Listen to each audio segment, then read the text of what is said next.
Hello, this is Matt on the Moon Lambo channel. Look at this headline from CNBC, and let's talk about it from the perspective of an XRP holder. And this is from CNBC. Bank of America CEO says financial industry will jump into crypto payments if regulators allow it. Now, this is a brand new article from today, and this is particularly interesting for anybody who is in the XRP community as an XRP holder. I think that most of us are well aware of this by now, but I'm also very cognizant of the fact that there are new people jumping into crypto and jumping into the XRP community, so I need to mention this. Bank of America is a partner of Ripple. They're a customer. I mean, it's been like probably close to a decade at this point that this has been the case. Now, there's no evidence and no reports, nothing from Bank of America or Ripple that they're using XRP. But there's a couple of things I can say about that a little bit later in the video.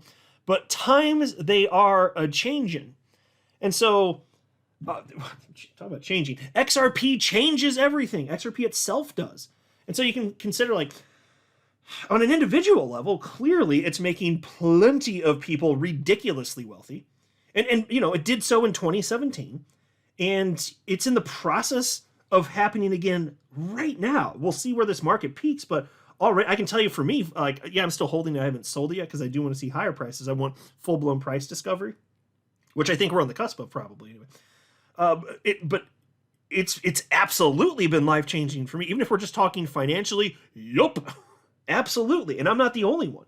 It's in the process of happening right now. And I know that applies to so many of you out there, my fellow XRP holders in the community. But, you know, it's also a huge part of the shift to a new and updated financial system, which is endlessly more efficient than what we've had for the last half a century. And I'm certainly not just talking about XRP being used as a bridge currency, though, you know, for understandable reasons, that's one of the first things that comes to people's minds when discussing this topic. But it's also true that XRP fulfills Satoshi Nakamoto's original vision for Bitcoin as a peer-to-peer cash system. Now, Bitcoin can't be that because it's too slow and it's too expensive. But XRP is that. XRP is a peer-to-peer cash system, and it just works. I mean, and by the way, it's also a very scarce asset. I mean, consider this. Consider that in early 2017, when XRP hit its last all-time high, which was, you know, depending on where you look, you'll get a slightly different answer because you'll have slightly different prices on any exchange. And that's true for any cryptocurrency. But let's just go with Binance because it's the largest exchange by volume. So when XRP hit its all-time high last cycle of $3.35, you know, how many people were there, right? I mean, that's a pretty damn good question because XRP is a scarce asset, right? But again, in 2017, when XRP hit its last all-time high, how many people were there? Well, you know, far less than 1% of humans had ever owned it. And it still went to $3.35, with almost nobody even knowing it exists. So what happens? I got to ask you, what happens when XRP reaches, you know, 2% of humans or 5%? What happens then? And, you know, I don't think that it just means, like, if you go from 1% to 5%, I don't think that's only a 5-fold increase in price. No. Because what else comes? The big money. It's not just the number of humans that purchase it. How much money's flowing in and from who? What if there's a ton of money coming in from wealthy individuals and business entities? What if way more institutional money flows in because regular people continue to adopt it? What if it continues to be obvious it is one of the winners because it's been around for over a decade? What if that happens? What happens if banks, including some of the largest banks in the United States, implement XRP as part of their embrace of crypto? Well, it looks like that's exactly what's in the process of happening. In fact, let me just touch on this first briefly.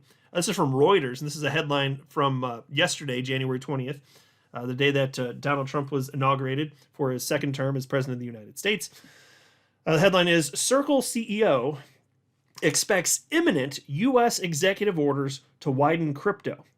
Circle CEO Jeremy Allaire expects U.S. executive orders imminently from President Donald Trump, which he said could allow banks to trade crypto, offer crypto investments to wealthy clients, and hold it in portfolios. So folks, think about this. And that's why I said, like a couple minutes ago, It's not just about XRP being used as a bridge currency by banks. No.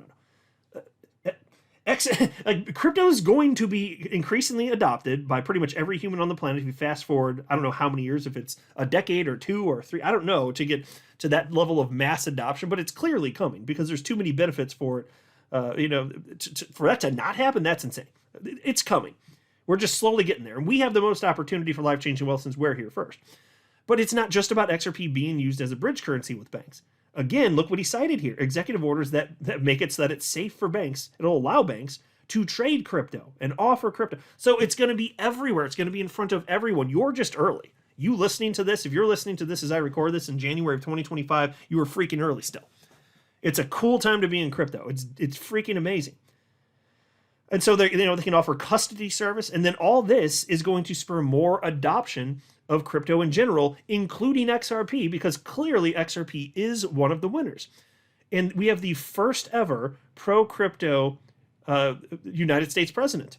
And that does matter no matter where you live on this planet, because the United States is the largest capital market on the planet. And so whatever happens here, the rest of the world's going to feel it economically.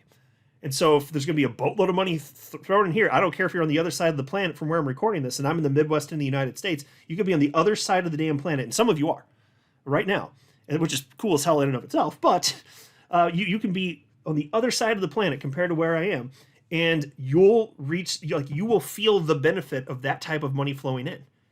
It's truly global. There's never been anything like this in the history of our species. I mean, yeah, there's been obviously the stock market. It's a great vehicle for wealth transformation over a span of, especially if you invest over a span of decades. This is different. If you have a phone with internet connection, you can jump into crypto, and then even if you're in a third world country, and then people in the largest capital market in the world, the United States, and other first world nations, they do what they do. Money flows in, and bam, you do get rich. You have the opportunity, at least. You do have the opportunity. That's some serious upward mobility. Incredible stuff. So take a look at this article, though. Again, it's the headline here. Bank of America CEO says financial industry will jump into crypto payments if regulators allow it. Bank of America CEO Brian Moynihan said Tuesday that the U.S. banking industry will embrace cryptocurrencies for payments if regulators allow it. The head of the second largest U.S. bank by assets was asked by CNBC's Andrew Ross Sorkin about how the industry's approach to crypto could change given President Donald Trump's enthusiasm for digital currencies. If the rules come in and make it a real thing that you can actually do business with, you'll find that the banking system will come in hard on the transactional side of it, Moynihan said in an interview in World Economic Forum in Davos, Switzerland. Okay, so I'll just pause to say there. That's why I say this is not just about XRP. And to be very clear, and I haven't talked about this in a while, but it's worth noting, like the largest banks in the planet, they do not have interest in using any cryptocurrency, XRP or otherwise, as a bridge currency. And the reason's very simple. And it's not like this is some sort of fatal flaw in Ripple's plan. No. It's because the largest banks on the planet, they're the ones that have the Nostro accounts the world over. They have those funds parked all over the world, creating connections the world over. And it's the small banks that don't have that level of capital put into various banks around the world that can't, that they have trouble in, on their own certainly, engaging in cross-border payments because they don't have those connections. They don't have the relationships with all those other banks around the planet. They don't have their money parked in that whatever bank is on the other side of the planet, and that bank doesn't have money parked in theirs. So what do? Well, they tap into the liquidity of the larger banks, and that is correct. The smallest banks on the planet out there, and the mid-sized banks, they pay their large competitors, money so that they can service they can provide the service for their customers, these foreign exchange transactions. That's what they do, right? And so if that's a profit center for you, if you're Bank of America and one of the largest banks out there, well, why you have less of an incentive to use XRP as a bridge currency, even if it frees up capital for it, because you're making money on the capital already, right? Now, of course, if the cash cow goes away, then even the largest banks on the planet, if they're not making money, well, they got to do something with the funds, so they can free that up and they could just tap into XRP on a global scale. So I'm not saying large banks wouldn't necessarily use it at some unknown point in the future. That's a question mark still. But that's not the reason that this is most exciting. Because look, I don't think Bank of America is touching XRP. Now, I'll be happy to eat those words if I'm wrong. I do not think so. I mean, Ripple's made it very clear that the largest banks on the planet, those are not ideal potential customers for them. They're not. They've talked about this very publicly. Their customers are, the remittance firms out there, and they can go after, small banks. Now, banks also, though, in general, they're way more conservative than just your typical remittance firm, so harder targets. But, if you're going to go after a bank, you go after the small ones, because they're the ones that you can help the most immediately. And so, still, I'd say, though, the fact that the Bank of America CEO is saying this, that's a big deal, because XRP is one of the most obvious coins that should benefit. It should be the large caps first that would see the most benefit from this. Bitcoin, ETH, XRP go down the list. That's why this matters, and it's just further adoption. People like the attributes that cryptocurrencies like XRP have to offer. Set aside what Ripple's doing with it. Set that aside, even if that didn't exist. People like these attributes. XRP itself is tried and true. It just freaking works. It's a peer-to-peer cash system. It does what Bitcoin can't. And it's got some bells and whistles on it. No smart contract functionality currently. Maybe that'll come in the future. But you don't necessarily need to have that. Like, the world has told us, based on the way that they're investing, that's not something that's going to prevent XRP from being worth a fortune, because look at what it's doing. The fact that it just freaking works, that matters. People like decentralized cryptocurrencies. Those attributes in and of themselves are enough to justify the existence of the asset class, and XRP is among the first. So of course it's here, and it is here to stay. Unless something disastrous happens, but that's not foreseeable at this juncture in time. So unless something disastrous happens, I imagine that XRP will just be even further wildly adopted 1 decade from now, 2 decades from now. Anyway, piece continues. American banks have largely avoided letting customers use crypto for retail transactions, although their institutional trading and wealth management arms have participated in markets for Bitcoin ETFs.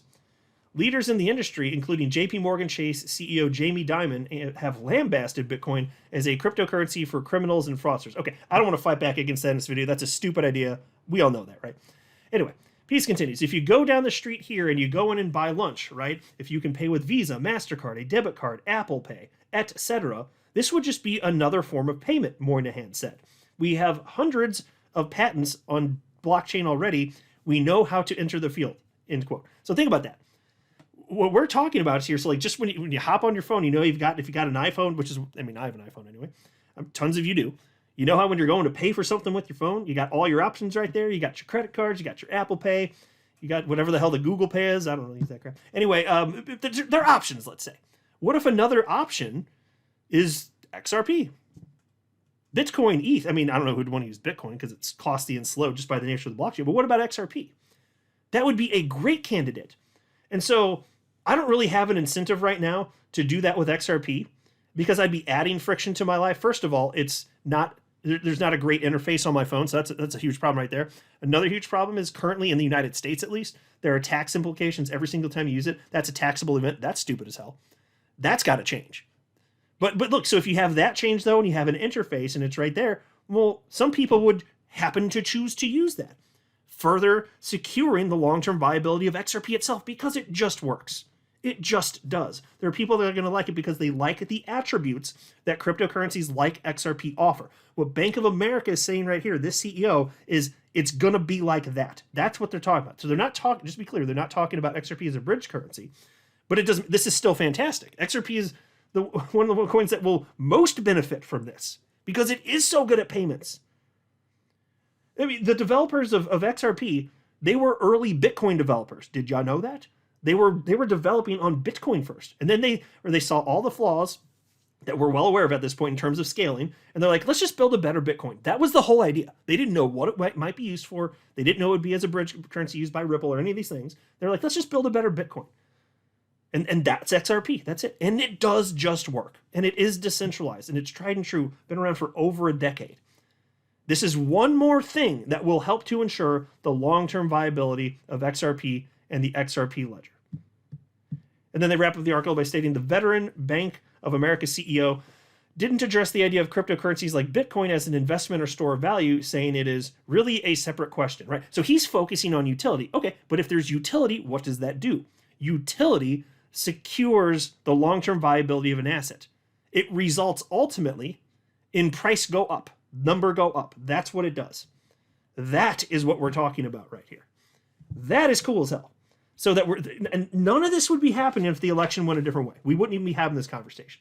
But because Trump won, this is the route that we seem to be going. Now, I don't want to see all this implemented. I want to see him do the pro-crypto stuff that he's been promising, but it really seems that he's gonna. Like, he's certainly after the election, everyone that he's been appointing, like pro-crypto people, that type of thing's never happened before. So even just that, it looks good so far.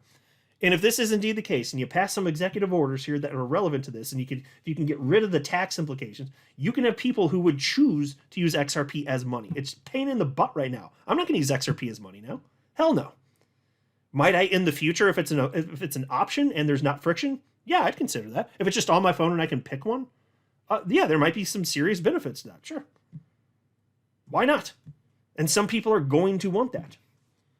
So anyway, that's the direction that we're going right now. And so that's why I was saying, like, XRP changes everything. And it's changing everything for all of us, but it's also changing the way that people move value around the planet because it just freaking works. It is one of the early winners of the crypto space. That's what matters. I'm not a financial advisor. You should not buy or sell anything because if anything I say are right, that would be a very, very, very bad idea. Until next time, to the moon, Lambo.